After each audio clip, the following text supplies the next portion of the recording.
નવસારીના દરગાહ રોડ પરની technical high school સામે પાર્કિંગ બાબતે ગઈકાલે બે જૂથ વચ્ચે અથડામણની ઘટના બની હતી। આદિવાસી પરિવારો સાથે પાર્કિંગ મુદ્દે થયેલી માથાકૂટમાં પોલીસે એટ્રોસિટી એક્ટ હેઠળ ગુનો નોંધી તપાસ હાથ ધરી। બનાવ અંગેની મળતી વિગતો મુજબ ટેકનિકલ હાઈસ્કૂલ પાસે પાર્કિંગ બાબતે થયેલી માથાકૂટ વિવાદનું ઘર બની ગઈ હતી।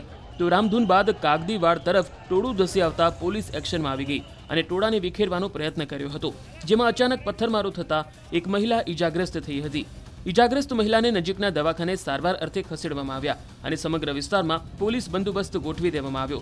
તો નવસારી ટાઉન પોલીસે બંને જૂથના 200 થી 300 લોકો વિરુદ્ધ ગુનો નોંધ્યો છે। સાથે જ પોલીસ વડાએ લોકોને સોશિયલ મીડિયામાં આવતી અફવા પર ધ્યાન ન આપવા નાગરિકોને અપીલ પણ કરી। નવસારી જિલ્લાના નવસારી ટાઉન પોલીસ સ્ટેશનની અંદર દરગાહ રોડ ખાતે એક પાર્કિંગ બાબતનું બોલાચાલીનો ઇન્સિડન્ટ બન્યો હતો। તે ઇન્સિડન્ટ પછી ઘણા બધા લોકો ત્યાં ભેગા થઈ ગયા હતા। આજે સવારે તે ઇન્સિડન્ટ બાબતમાં એફઆઈઆર નોંધાઈ ચૂકી છે। એફઆઈઆર હિસાબથી ટોટલ 6 આરોપીઓ એ ઇન્સિડન્ટની અંદર સંકળાયેલા હતા। તે બાબતમાંથી ટોટલ 4 આરોપીઓની ધરપકડ પોલીસ દ્વારા કરવામાં આવી છે અને 2 આરોપીઓની શોધખોળ હાથ ચાલુમાં છે। આજે સાંજે એક રામધૂનનો કાર્યક્રમ એક મંદિરની અંદર યોજાયો હતો। તે કાર્યક્રમ પૂર્ણ થયા પછી અત્યારે આ જગ્યા ઉપર પોલીસનો તકેદારી બંદોબસ્ત હાલ ચાલુમાં છે। મારી આપ લોકોના મીડિયમથી બધા લોકોને અપીલ છે કે કોઈ પણ અફવાઓની અંદર આવતા નથી અને જે ફેક્ટ્સ છે તે ફેક્ટ્સ વેરીફાઈ કર્યા પછી જ આપ કોઈ પણ ઓપિનિયન બનાવશો। નવસારીના દરગાહ રોડ પરની ટેકનિકલ હાઈસ્કૂલ સામે પાર્કિંગ બાબતે ગઈકાલે બે જૂથ વચ્ચે અથડામણની ઘટના બની હતી। આદિવાસી પરિવારો સાથે પાર્કિંગ મુદ્દે થયેલી માથાકૂટમાં પોલીસે એટ્રોસિટી એક્ટ હેઠળ ગુનો નોંધી તપાસ હાથ ધરી।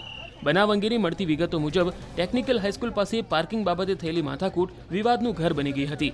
તો રામધૂન બાદ કાગદીવાડ તરફ ટોળું ધસી આવતા પોલીસ એક્શનમાં આવી ગઈ અને ટોળાને વિખેરવાનો પ્રયત્ન કર્યો હતો, જેમાં અચાનક પથ્થરમારો થતા એક મહિલા ઈજાગ્રસ્ત થઈ હતી।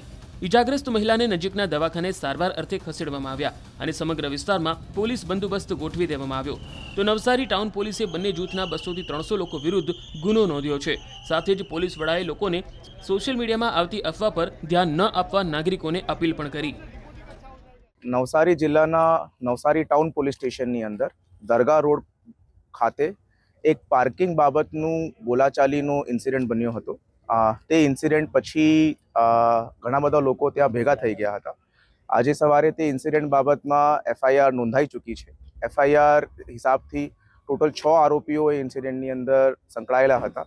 તે બાબતમાંથી ટોટલ 4 આરોપીઓની ધરપકડ પોલીસ દ્વારા કરવામાં આવી છે અને 2 આરોપીઓની શોધખોળ હાથ ચાલુમાં છે।